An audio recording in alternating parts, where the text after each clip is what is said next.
Hi everyone, Stepan here. Today I'm going to share my Modern Benoni repertoire with you. As you may know, I've had good results as white against the Benoni. In fact, I played my last league game a week ago or less than a week ago, and I won against the Benoni with white. You may also know that as black, I tend to choose calmer openings such as the Semi-Slav or the Nimzo or the Slav or the Karo-Khan. So I've decided to start playing the Benoni. Recently, I've introduced the Dutch into my black opening repertoire. Now I'm going to start playing the Benoni as well. As a disclaimer before we start, Benoni is a very difficult opening to play. And the reason for that is you have to rely on dynamic ideas constantly, which completely opposes everything I like about chess positions. I like chess positions to be clear, static, with simple plans or complex plans, but plans that don't go away. The Benoni is nothing like that, especially the Modern Benoni. So this is the structure we're talking about. You can have it with both colors, and if you play the English, you can often get the Benoni structure if you want to allow it. And we're going to talk about strategic ideas first. The best way to learn an opening is to practice it, and if you have a sparring partner, that's great. Find the person who's going to play the white side of the Benoni against you. In the absence of a crazy human willing to do that, you can use Nocti as an alternative to engines, which, you know, play sort of boringly. They either play too well or they play very poorly. Nocti is going to play against you like a human. So what you can do, you can follow the link in the description. You will get exactly to the repertoire I've created, and you can play it out against Nocti. I've created many repertoires over time, and this is how I practice them. So what you can do, select Benoni for black, play the opening, choose a side. I want to play black, select Nocti's strength, select the difficulty, and let's play. Let's see what Nocti does. Okay. Oh, it takes. Okay, so I'm gonna go e6. Wow, it goes b4. Okay.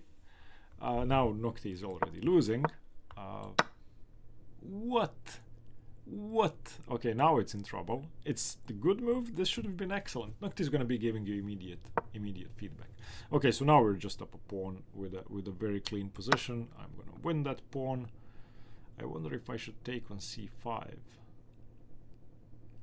Maybe queen c7 if bishop a3. In any case, I'm not going to play the entire game. So this is what you can do with the repertoires. There are other features in Nocti. My favorite one is themes, where you can basically set up any sort of position.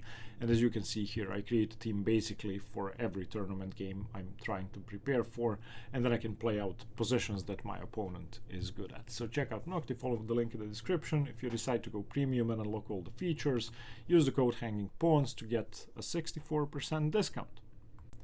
The PGN for the Benoni, the entire repertoire, is available on my Patreon page. There's a link below. You can purchase it separately, along with a million other repertoires: the English, E4, D4, the Reti, the Vienna, the Karo-Khan, the Spanish, the Italian, the Sicilian. Or you can decide to support the channel, become a member for just $4 a month, and gain access to all of these, as well as 500 other posts. Okay, I'm going to try to share as many ideas as I can when it comes to strategy, piece placement, pawn breaks, and so on. And we're not going to be discussing the theory as much. I think you can do that on your own. And it's important to understand what you're doing regardless of the opening. That being said, we are going to have a look at the most common variations briefly. So we're going to be covering what happens when white plays f4, which is, you could argue, the most aggressive approach. It goes into the Taimanov variation and the Mikenas attack, one of the sharpest lines against the Benoni. We're also going to have a look at knight f3, which is the classical, often accompanied by bishop e2 and castles and bishop f4. We're going to have a look at my favorite, which is the modern variation. It doesn't necessarily have to start with h3, but the idea behind h3 is important, and you play it eventually. I'm going to explain everything. We're also going to have a look at f3. By white f3 setups, we're going to have a look at knight g2, which prepares knight g3. We're going to have a look at bishop d3, which is probably the sharpest other than f4. The idea is very simply to play h3, f4, and queen f3, leaving the knight on g3. So one of the sharpest attacking setups. We're going to have a look at the fianchetto with g3, and finally we're going to have a look at the knight's tour, which is very, very quickly transferring the knight to d2 and to c4. So we are going to have a look at everything that's of theoretical significance, but as I said, everything is in the repertoire below. We aren't going to go into that much detail here. So you want to start playing the Benoni. What's the Benoni? Once white plays d4, you could start with c5 immediately, but I prefer the move order knight f6. Again, this is my recommended repertoire. There are many different approaches for the Benoni from black's perspective. You can find all of them in the theoretical playlist I've created. You can find it in the description. But this is just a narrow range of options for black, which I think are optimal. Okay, white goes c4, black goes c5, and if white plays d5, we have the Benoni. We have the Benoni structure, and there are many ways to play against this, but we are going to play the so-called modern Benoni, which involves the move e6. Okay, the idea is we want to exchange on d5, and we want to get this 3-2 pawn majority for black on the queen side. So after knight c3, an exchange on d5, followed by d6 and e4 by white, and we have reached the Benoni. Now, there are two main pawn breaks in this position. The main thing about the Benoni is getting your strategic goal going, getting your pawn break going.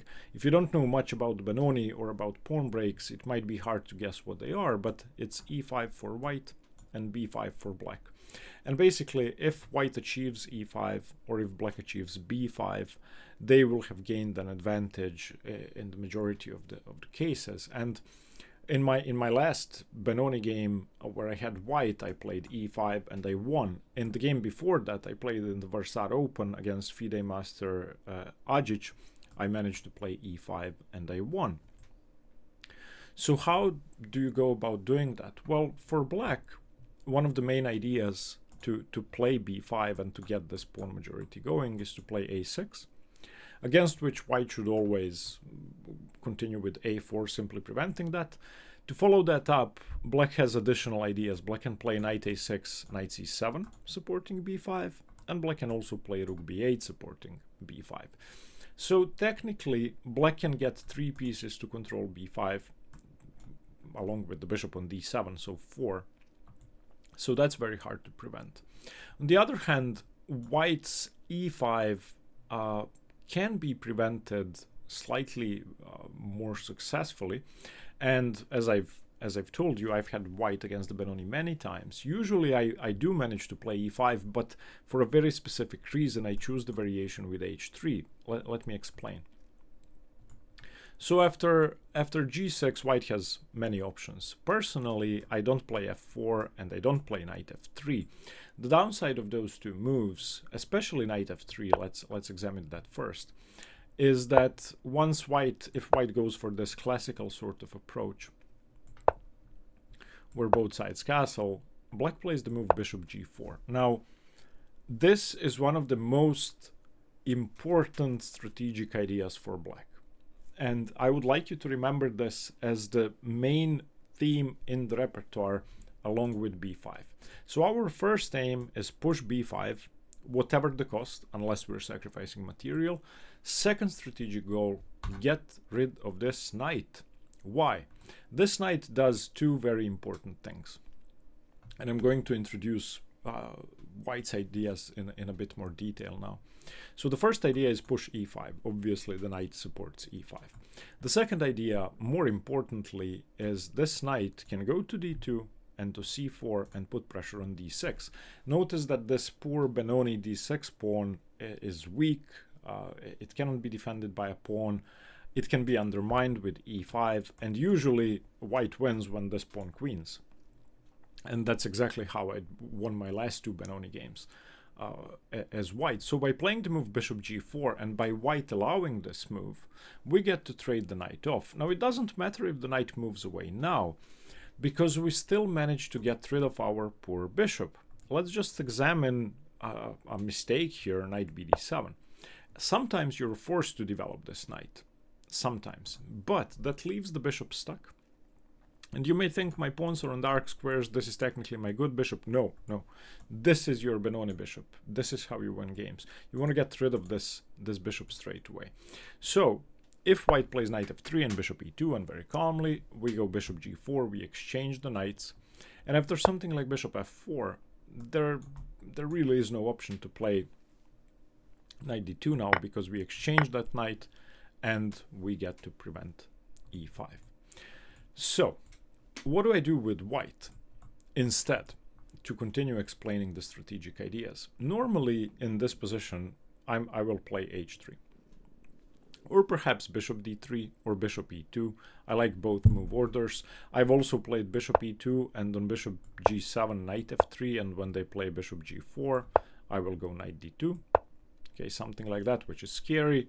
It's better to play h3, but I play h3 straight away in the majority of the games, and this was my last Benoni game. Now, what did white do? White has prevented us from trading off this bishop. Notice that the bishop really has no useful squares.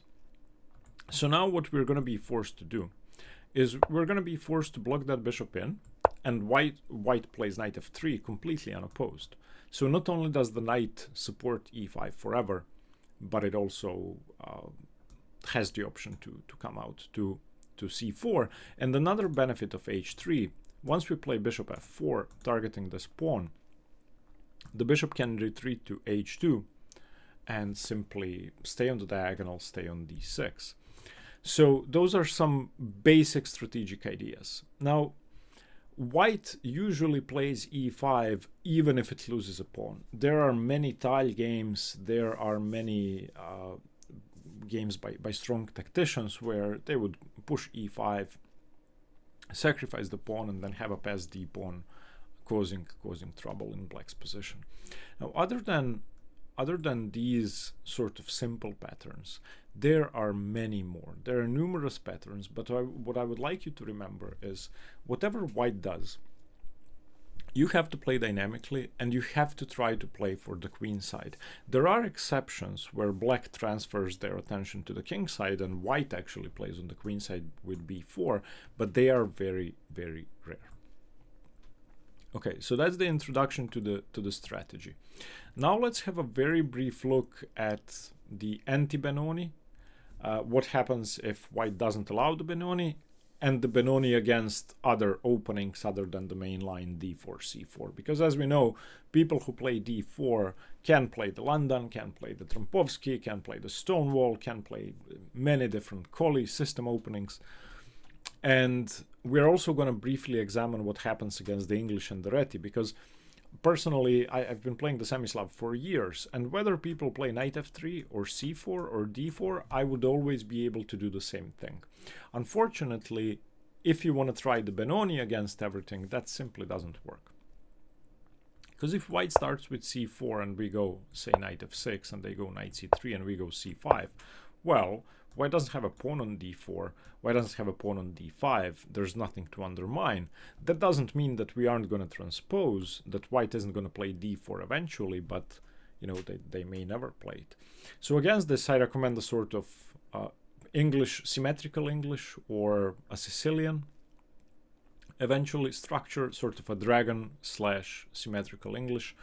White can play many different things, but I will normally play something like this, where I'm basically playing the same structure. It's just that there's no pawn on d5. Of course, it's going to be completely different, but one thing that remains the same is usually you still have to prepare b5.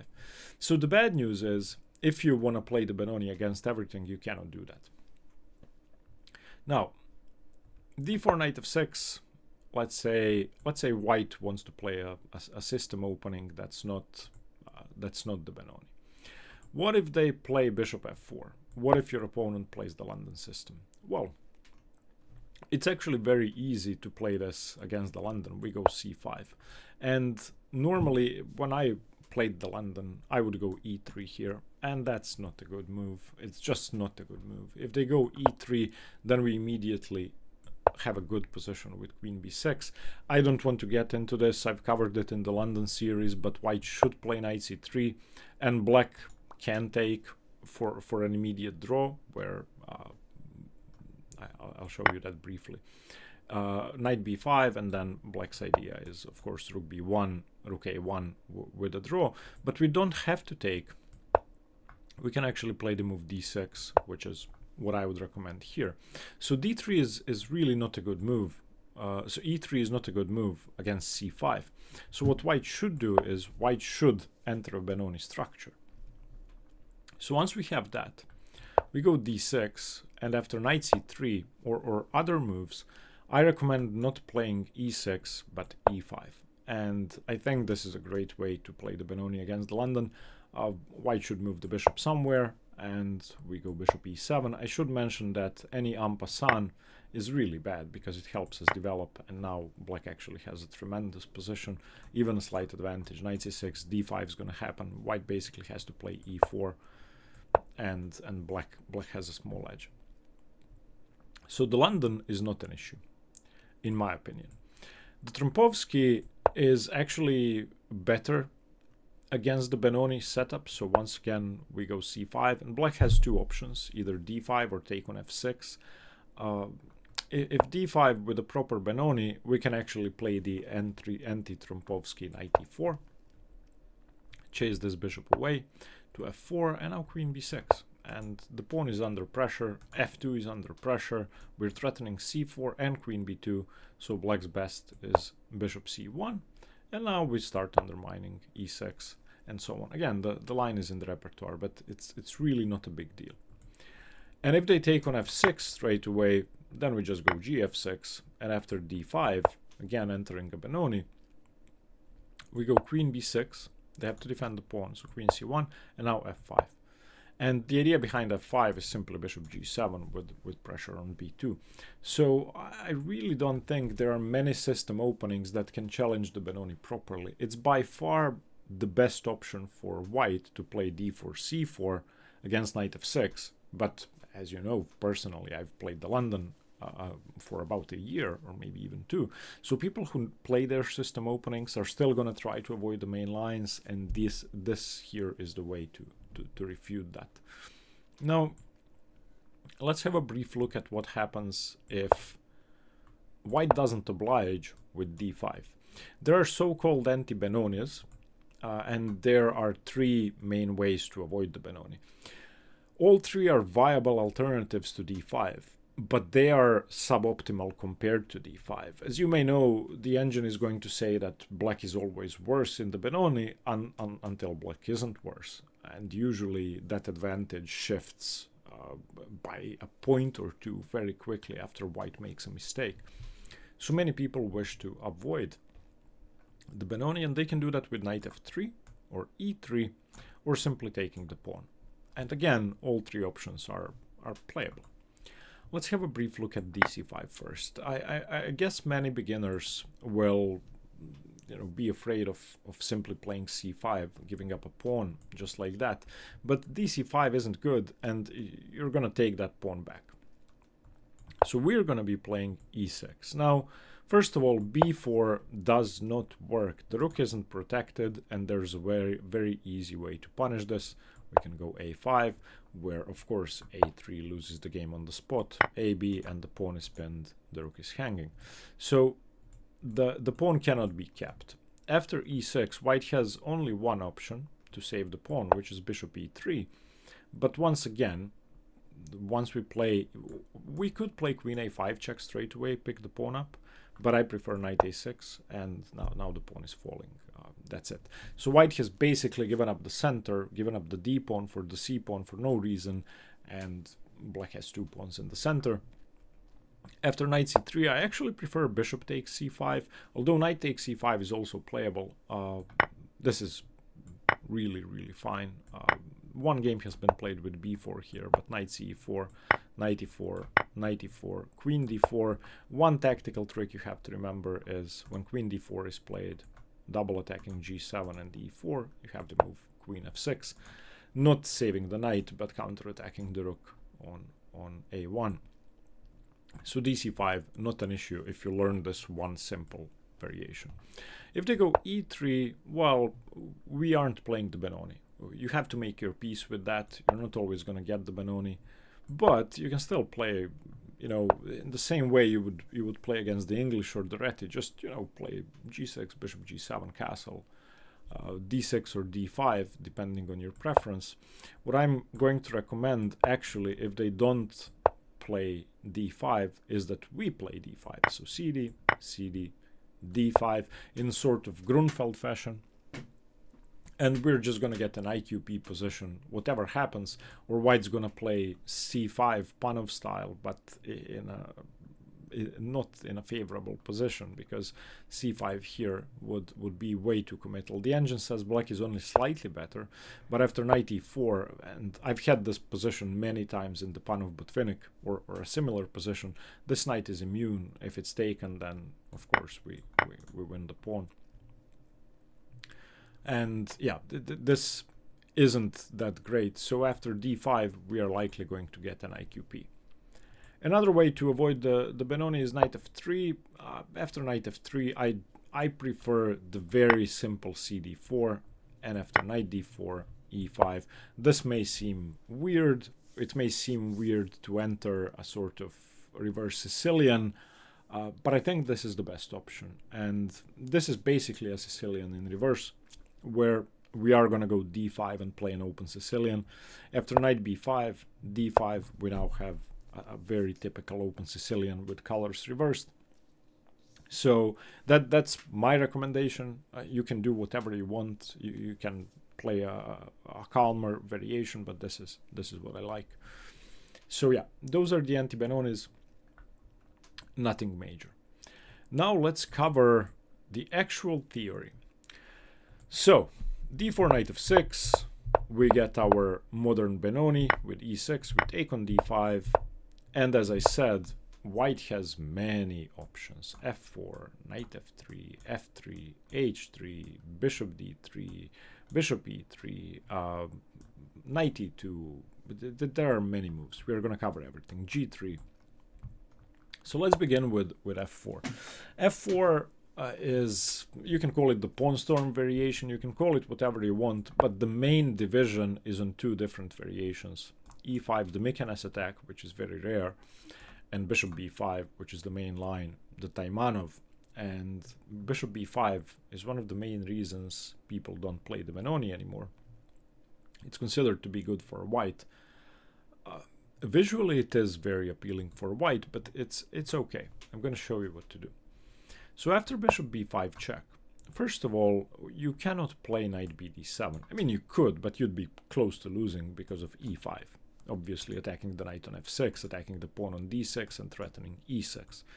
So what you have to do is knight fd7, which in itself is a very counterintuitive move, and it's very difficult to play it. But we've done a very important thing. We have brought another defender to defend e5, and we have moved away from e5 being a tempo on the knight, and this bishop is going to get chased away. Now e5 doesn't work, and white needs to do something. White can play knight f3 or a4, which is one of the main moves. We castle, and now it's not clear at all how white's position has improved because of bishop b5. I like the move knight a6 here. White, of course, should never take that knight. And after knight a6, we go knight c7, and the bishop simply must move. Now, if you turn on the engine, it's going to say +1 for white. But that's the case in many Benonis, in many King's Indians, and it's really not true. Otherwise, strong players would never play this. So now our plan is a6, followed by rook b8 and b5. That's what we have to do. We are now moving on to our typical Benoni plan. The downside of allowing the Taimanov, which, you know, technically we cannot avoid, is that bishop is stuck. So imagine in a perfect world our bishop being on g4 and exchange for the knight. That means that white would have less influence over e5. We wouldn't have this dreadful piece stuck. But, you know, eventually we can try to develop that bishop, and as soon as the knight moves, we will be able to. So our rooks belong on e8 and b8, one preventing e5, one preparing b5. An example line, a6, rook e1, white's playing for e5, rook e8 defending e5, bishop e3, sort of okay, rook b8, bishop f2, again keeping the influence over e5, and now b5. And this pawn should not be taken. If the pawn is taken, black usually already has an equal or a slightly better position. After knight b5, black actually is perfectly fine, and this pawn is now hanging, so white must do something very, very sharp. So against b5, white needs to play energetically. So why is the bishop on f2? The bishop is on f2 because this pawn and this knight are defending c5 and e5, so we can overwork those pieces. e5. The only way for white to hold an edge, taking this would be a mistake. So what we're going to do, we're going to remember this pattern with c4. Okay, so what does c4 do? It creates a square for our knight on c5.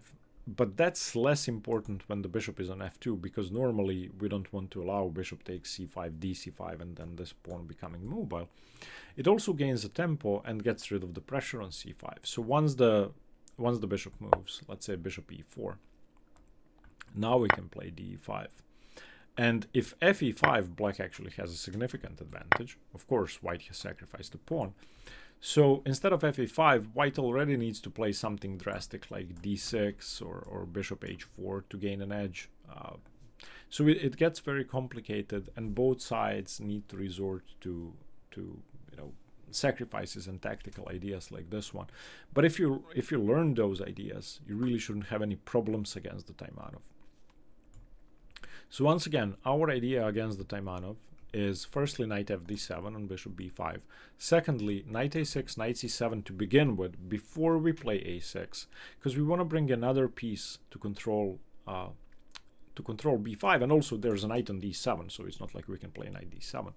And after that we go rook e8, depending on whether white goes rook e1, and we go a6, rook b8, and b5.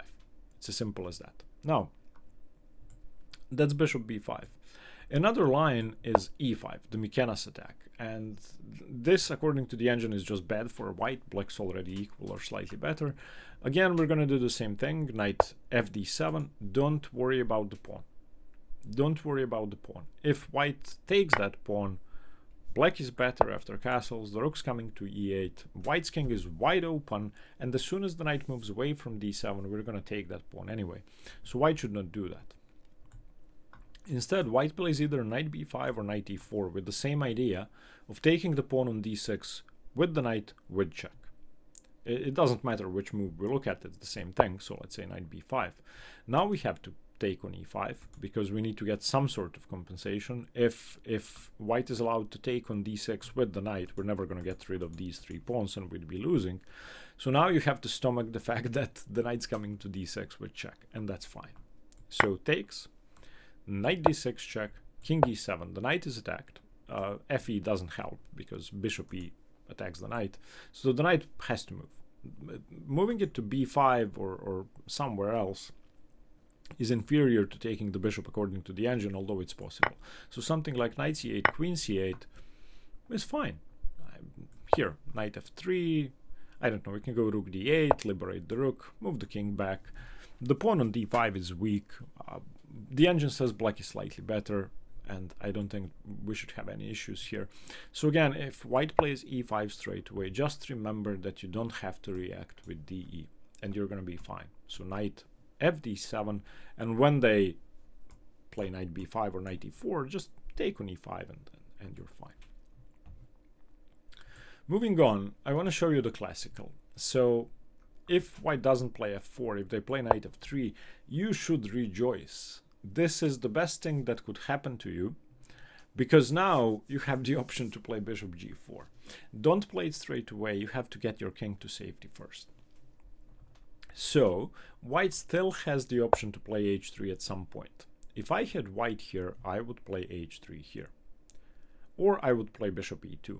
The idea behind both moves is the same. If bishop g4 happens, white plays knight d2. If white plays bishop e2, and if white plays h3, then bishop g4 cannot happen. But now we're going to have a look at the classical variation, the main line of the Benoni for 50 years, which is allowing bishop g4. So white plays bishop e2, castles, castles, and now bishop g4. Okay. So at this point, if white moves the knight to d2, which I think is definitely better than allowing bishop takes f3, we exchange. Queen takes e2, and we go either rook e8 or knight bd7. I prefer knight bd7 slightly. And white's going to go knight c4. We're going to have to challenge that knight. So if you play a move like rook e8, you lose the pawn on d6. So you simply have to defend the pawn and challenge the knight. Queen c7 isn't good because there's knight b5 and you just lose the pawn. So you have to go knight b6. Now e5 straight away does not work. If e5 we can play d5, and if knight e5 we can take the pawn on d5, so that doesn't work. So knight b6, either knight e3, the knight moves away, or knight takes b6. I think knight e3 is better, because if knight takes b6 we have two b pawns and we can just march down the board and eventually definitely create a passed c pawn. Let me just show you that. Even though the square can be blockaded for now, once the pawns start moving, we are gonna get a passed c pawn. There's no doubt about that. So knight b6, the knight should move back. And now white has no pressure on e5. We can play queen e7, we can play rook e8. This is great. So that's what happens if they move the knight away. Their idea behind bishop e2 is to be able to trade off the bishop instead of the knight. I still think that trading either piece is bad, because black really wishes to develop this knight without having the bishop stuck on c8. But let us have a look at what happens if they don't move the knight to d2. If they just continue the classical way, you know, bishop to f4. At this point, we can create two threats. We can take, which is a forcing move, and they have to react, or we can play a6, which threatens b5, which they have to react to. So technically, we can do either or. I like starting with a6, but that's just, it doesn't really matter. After a4, which they have to play, again, if they don't, we go b5, and great. We now take on f3. And this is our dream position. I say that even though it's sort of the main line and there are hundreds of games, but I would advise you to look at some games by strong players. There's a game between Sergei Zhigalko and Aveti Grigoryan from 2011, a great example of why black wins these structures more easily than others. There's a game between Alexei Korotleyev and Vladimir Akopyan where black won very convincingly. So why is this good? Even though black has lost the bishop pair, given up the bishop pair, and we are taught that the bishops are very strong, it's all about e5 and b5. And if we can put the brake on the e5 square, it's really hard for white to come up with a plan. So what we're going to do is queen e7. White's going to start reinforcing that with rook e1, knight bd7. White has many options here, but say queen d2. Rook f8. How is white playing e5? Fine, we aren't playing b5 anyway because it's defended against, and white can actually continue with a5. But it's really hard for white to make progress. That's the main point. And we always have this potential to break through with b5 or b6 eventually. Okay, even though ab is allowed, rook b would put pressure on the isolated b2 pawn and give us a passed a pawn. So even if white plays a5, we can still look forward to playing b6 or b5, because that gives us an outside passed pawn if we manage to put enough pressure on b2. And obviously this Benoni bishop and this Benko bishop with an open b file comes to life. So that's the classical, not an issue at all. The modern with h3, you could call it the modern variation, I just call it h3, is what I do. And again, if you look at any of my Benoni games with white, I always play h3 and I always do well. My opponent in my last game a week ago was rated about 2000. I had a +3 advantage on move 12. I'll show you that game in the Road to GM series. I just have to cover the Wroclaw Open and the Trieste Open first. And if you're looking at this video, watching this video a year from now, then it's already online. Okay, so now black isn't in a good shape to trade off the bishop, and this, in my opinion, is very hard to play for black. But I'll show you what I've come up with. So bishop g7, knight f3. Castles, bishop d3. There are other moves, but there's no reason for the bishop to be on e2. Okay, bishop d3. Now, what we're going to do here is very energetic.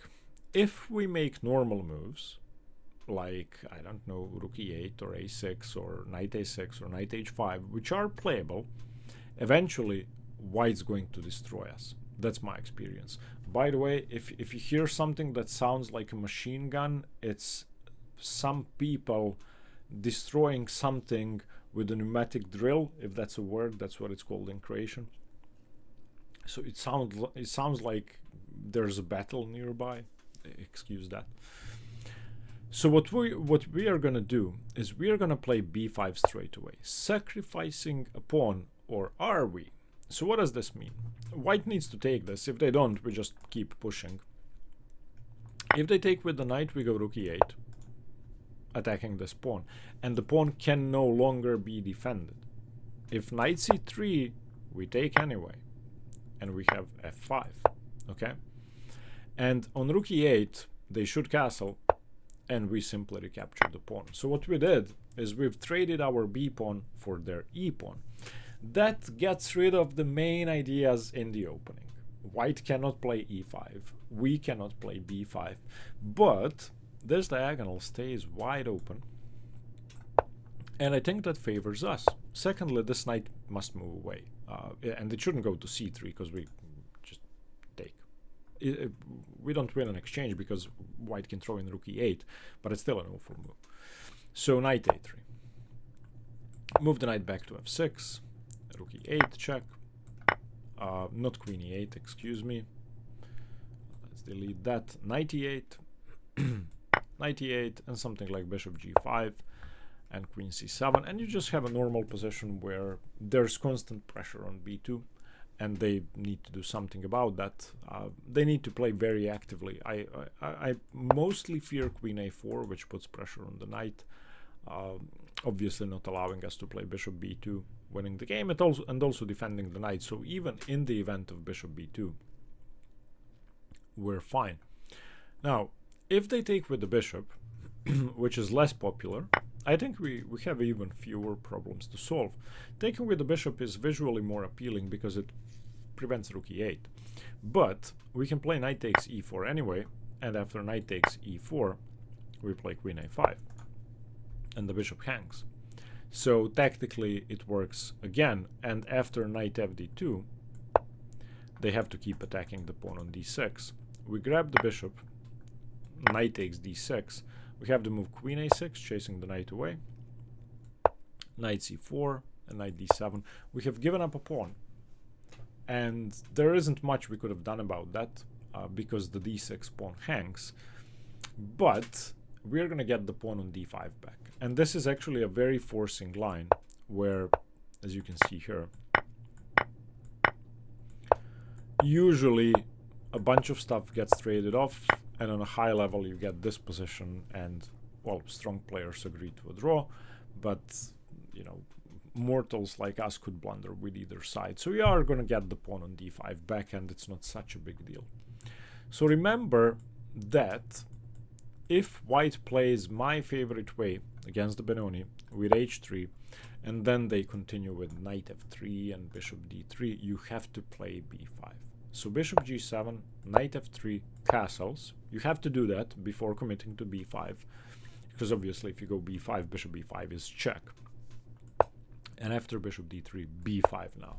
They have to take. Once they do, whether they take with the knight or with the bishop, you're going to get the pawn back and have a very pleasant position.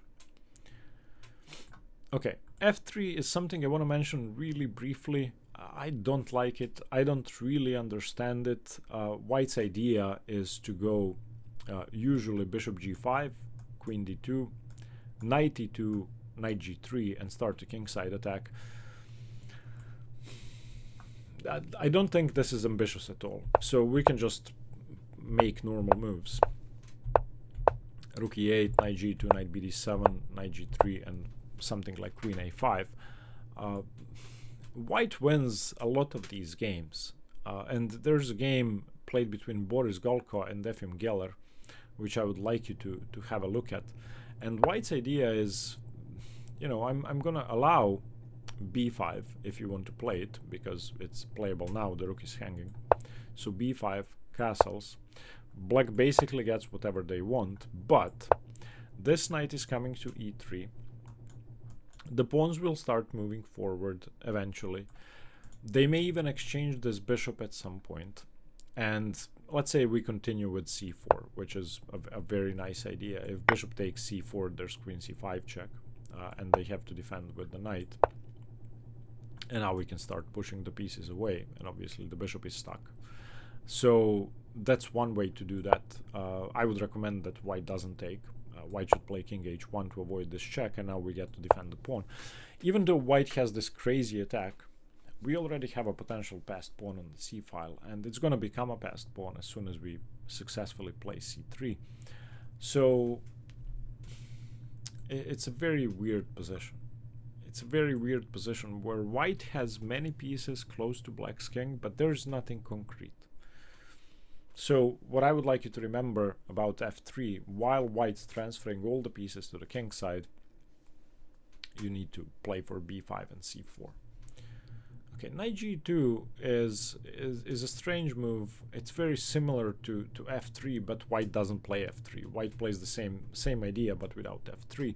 Also, if we go bishop g4 now, there is f3. So develops the knight, but prevents bishop g4 castles, bishop e2, a6, a4, knight bd7, castles, bishop g5, and bishop e3.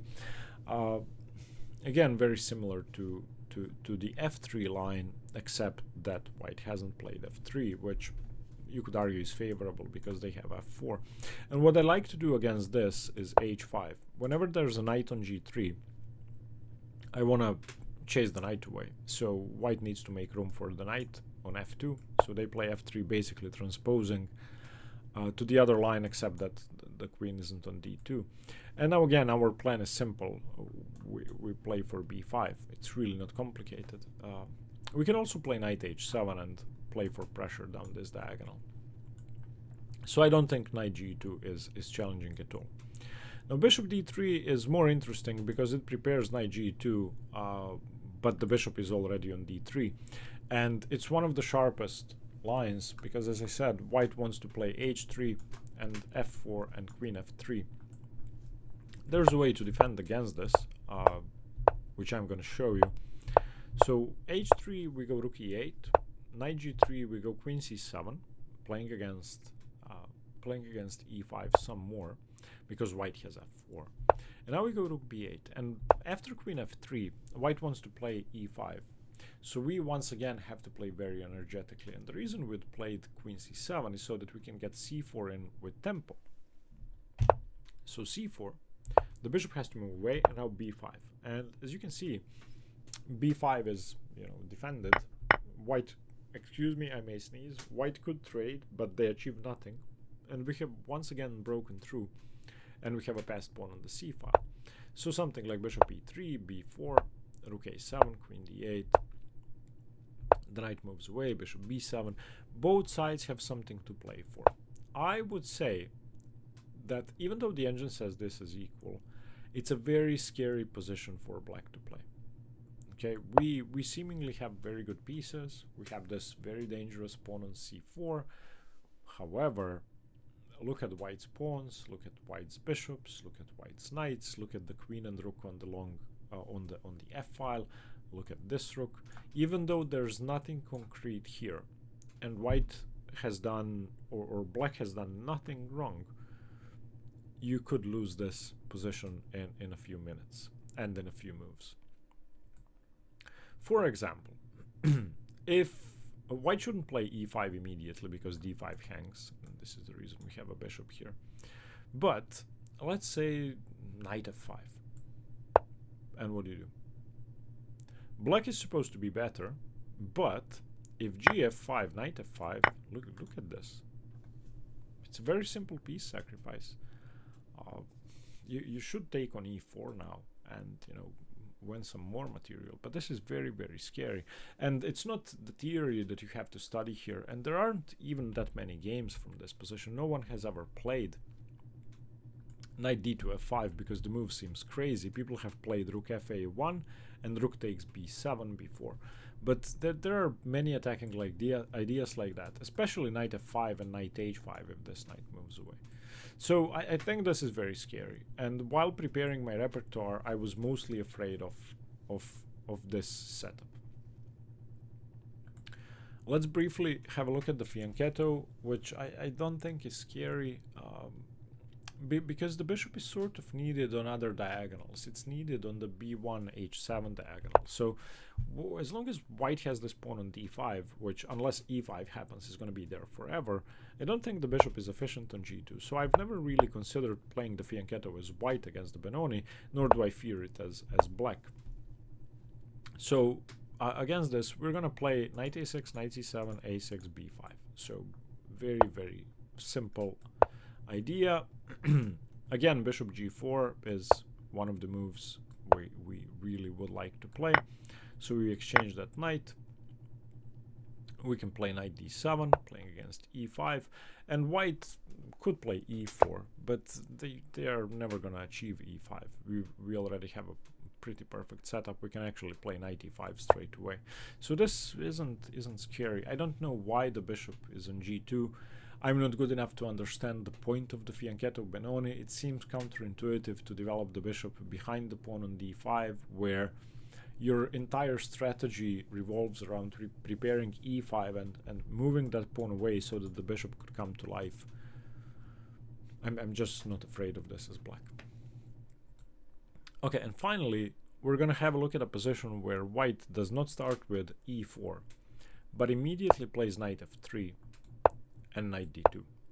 And the idea is to get this knight to c4 instead of via f3 d2 c4, which of course takes away, or sorry, it did go to f3 and d2, but it went there before the e pawn has moved, which basically means that you don't need to play h3 in order to play knight f3, due to bishop g4 not pinning the knight to the queen since the pawn is on e2. So it's just, you could call it an improved version of the h3 Benoni, but there are downsides because the knight isn't controlling e5.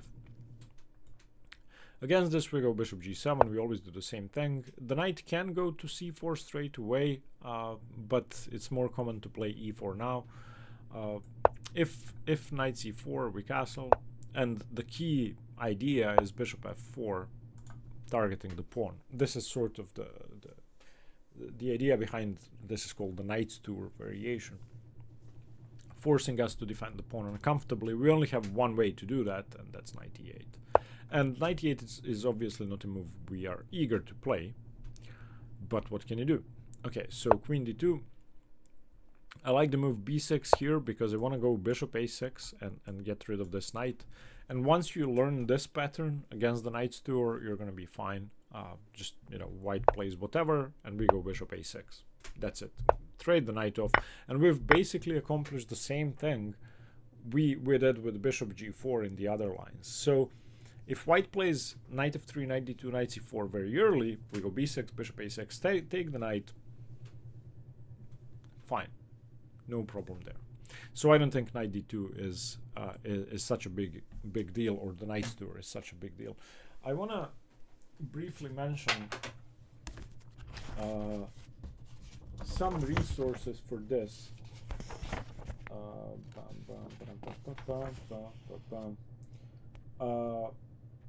There is it's really not on the Benoni, but chapter 5 in Zlotnick's middle game manual deals with exchanging the fianchetto with bishop, which I think is very relevant for this. And where is my chess structures? If you have a look at Mauricio Flores Rios' chess structures, if you want to play the Benoni, this should be your go-to resource. Family Tree and chapters 12 and 13 deal with the Benoni. And it's the chapters are divided into asymmetric Benoni and symmetric Benoni, and of course Mauricio Flores Rios gives you all the plans, and he does cover plenty of games by Vladimir Akopian, who is known for crushing the Benoni. So if you want to learn more about the structures, I think this is the best book to start with. And I would also, if I were you, consider getting Zlotnick's middle game manual and going through the chapter on trading of the fianchetto with bishops. Those could be served as a basis. And yeah, I hope you like the repertoire. I hope you got something from it. Let me know what you think, and stay tuned for more chess. Bye bye.